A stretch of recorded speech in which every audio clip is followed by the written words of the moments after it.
The summer after I graduated from college, I packed my bags and headed down to Tucson, Arizona.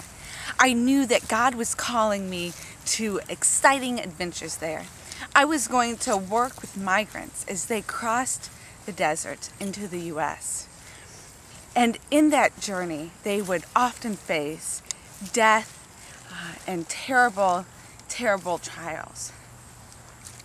I was hoping and excited that God might use me in the midst of those difficult times to ease their troubles and to prevent death. As I got there, I met volunteers just like me, excited to change lives and change the world. But then I met the migrants themselves, the people we had come to help, the people God was using us to help. And I heard their stories. Their stories of incredible heroism.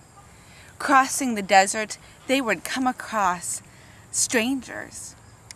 And they would see those strangers in trouble and injured, and risking everything. They would pick them up and carry them to help, knowing that because of these actions, they would be arrested by Border Patrol and deported themselves.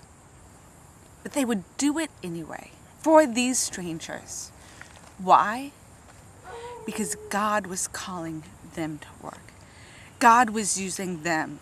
God was using them not just to help their fellow travelers, but also to share these stories with the other volunteers and I, so that we knew that God doesn't just use those who set out to help their neighbors, but God uses those who are in the midst of trouble themselves.